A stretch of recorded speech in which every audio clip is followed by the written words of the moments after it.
50% की सीमा बढ़ाकर मुसलमानों को आरक्षण देना चाहते हैं। माननीय दोनों सदन में जब तक भाजपा का एक भी सदस्य है, धर्म के आधार पर आरक्षण हम नहीं होने देंगे। बैठिए बैठिए बैठिए ना, मैं प्रक्रिया बताता हूं। भारतीय जनता पार्टी की सरकार हर राज्य में कॉमन सिविल कोड लेकर आए और 370 हटाने के लिए लोहे का जिगर चाहिए। इसी सदन में कहते थे खून की नदियां बह जाएगी, खून की नदियां छोड़ो, कंकड़ चलाने की किसी की हिम्मत नहीं है। कंकड़ मोहब्बत दुकान से बेचने की चीज नहीं है भैया।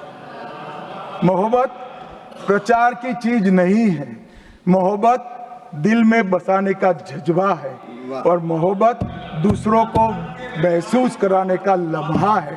क्या देशभक्ति कोई विचारधारा के साथ जुड़ी हो ही सकती है? अभी कुछ राजनेता आए हैं, 54 साल की आयु में अपने आप को युवा कहते हैं। 16 साल में हमने 22 बार संविधान बदला और 55 साल में 77 परिवर्तन कांग्रेस ने भी किए। वो ओबीसी का कोई कल्याण नहीं चाहते हैं। 50% की सीमा बढ़ाकर मुसलमानों को आरक्षण देना चाहते हैं। माननीय धर्म के आधार पर आरक्षण देना चाहते हैं। और मैं आज फिर से एक बार इस सदन में जिम्मेदारी तब के साथ कहता हूं, दोनों सदन में जब तक भाजपा का एक भी सदस्य है, धर्म के आधार पर आरक्षण हम नहीं होने देंगे। ओबीसी को आरक्षण देने के लिए 1995 में 55 में काका साहेब कालेलकर कमीशन बना। मान्यवर, इसका रिपोर्ट कहाँ है? दोनों सदन के रिकॉर्ड पर मैंने ढूंढा, कहीं नहीं, बुला दिया गया। क्यों? क्योंकि ओबीसी को आरक्षण मिलता था। बैठिए बैठिए बैठिए ना, मैं प्रक्रिया बताता हूं।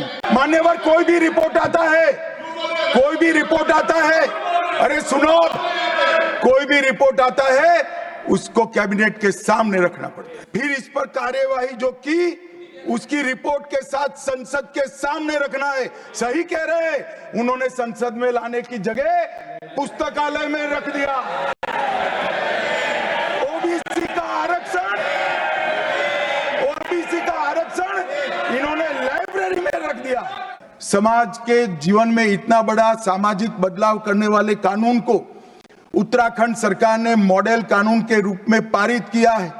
इसकी न्यायिक मीमांसा होगी, इस पर सामाजिक चर्चा होगी, धर्म के विद्वान चर्चा करेंगे, कुछ सजेशन आएंगे तो इसको स्वीकारेंगे और बाद में भारतीय जनता पार्टी की सरकार हर राज्य में कॉमन सिविल कोड लेकर आए।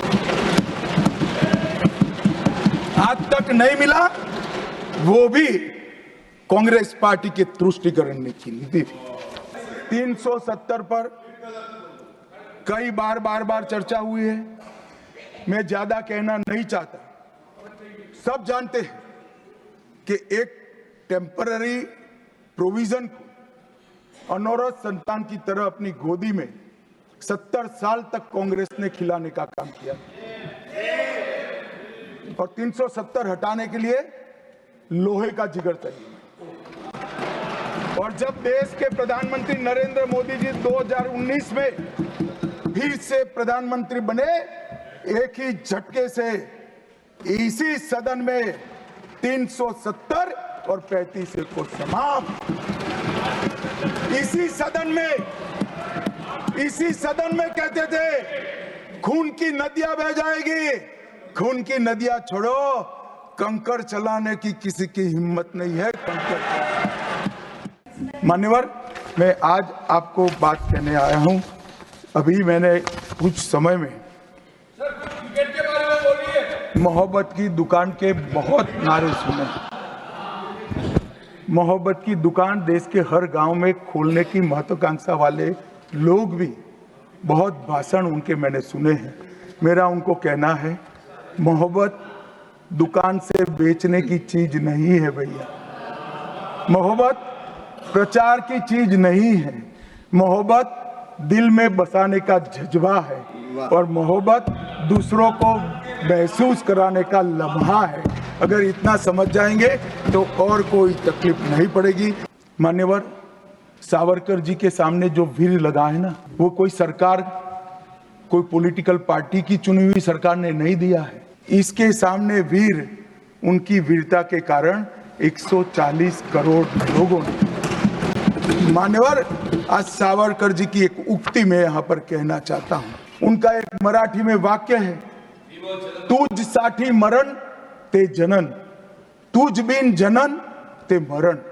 इसके आगे है, हे मातृभूमि तेरे लिए मरण मृत्यु ही जीवन है और तेरे बिना जीवन मेरे लिए मृत्यु से भी कठिन। ये देशभक्ति के वाक्य जिस व्यक्ति के मुंह से निकले, इसके लिए इस प्रकार की सदन में चर्चा करते हैं, सार्वजनिक रूप से बोलते हैं और गर्व महसूस करते हैं। क्या देशभक्ति कोई विचारधारा के साथ जुड़ी हो ही सकती है? हमारे एक सम्मानीय सदस्य ने कहा कि चर्चा का स्तर कितना नीचा हो गया है कि यहाँ चित्रों की चर्चा हो रही है। मान्यवर, अगर संदेश लेना नहीं आता तो संविधान का भी कोई उपयोग नहीं। ये सारे जो चित्र लगाए हैं वो हमारे हजारों साल से चलने वाले हमारे राष्ट्र के जीवन को उद्घोषित करने वाले। और कोई ये न समझे कि हमारा संविधान दुनिया के संविधानों की नकल है। हाँ, हमने हर संविधान का अभ्यास जरूर किया है, क्योंकि हमारे यहाँ तो ऋग्वेद में कहा गया, हर कोने से हमें अच्छाई प्राप्त हो, शुभ विचार प्राप्त हो और शुभ विचार को स्वीकारने के लिए मेरा मन खुला हो। हमारे संविधान की रचना के बाद डॉक्टर आंबेडकर ने बहुत सोच समझकर एक वाक्य किया था। मैं आंबेडकर जी के वाक्य को सदन के सामने प्रस्तुत करना चाहता हूं। कोट, कोई संविधान कितना भी अच्छा हो वह बुरा बन सकता है अगर जिन लोग पर उसको चलाने की जिम्मेदारी है वो अच्छे न हो। उसी तरह से कोई भी संविधान कितना भी बुरा हो वो अच्छा साबित हो सकता है अगर उससे चलाने वालों की भूमिका सकारात्मक और अच्छी हो। अभी कुछ राजनेता आए हैं, 54 साल की आयु में अपने आप को युवा कहते हैं और ये घूमते रहते हैं, संविधान बदल देंगे, संविधान बदल देंगे, संविधान बदल देंगे। मैं उनको समझाना चाहता हूं कि संविधान बदलने का प्रोविजन, संविधान के प्रावधानों का बदलने का प्रोविजन अनुच्छेद 368 के अंदर संविधान में ही है। और मैं आज फिर से एक बार कहना चाहता हूं, थोड़ा ज्ञानवर्धन भी हो जाए किसी का। भाजपा ने 16 साल राज किया, माननीय 6 साल अटल जी ने किया, 10 साल मोदी जी ने किया और 5 साल और मोदी जी करें। एक प्रकार से 16 साल हमने शासन किया।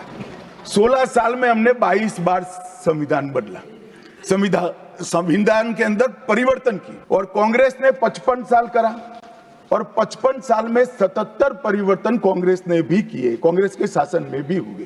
पहला संशोधन हुआ 18 जून 1951 में। संविधान सभा ने ही ये संशोधन करना पड़ा, क्योंकि संविधान बनाने के बाद, संविधान स्वीकारने के बाद आम चुनाव में जाने तक का भी धैर्य कांग्रेस पार्टी में नहीं था। अभी लोकसभा नहीं बनी थी, अभी राज्यसभा नहीं बनी थी और संशोधन लेकर आए। अब उसका उद्देश्य क्या था? 19A जोड़ा गया। 19A जोड़ा गया, वो किस लिए जोड़ा गया? अभिव्यक्ति की आजादी पर स्वतंत्रता को, अभिव्यक्ति की आजादी, अभिव्यक्ति की स्वतंत्रता को कर्टेल करने के लिए पहला सुधार आया।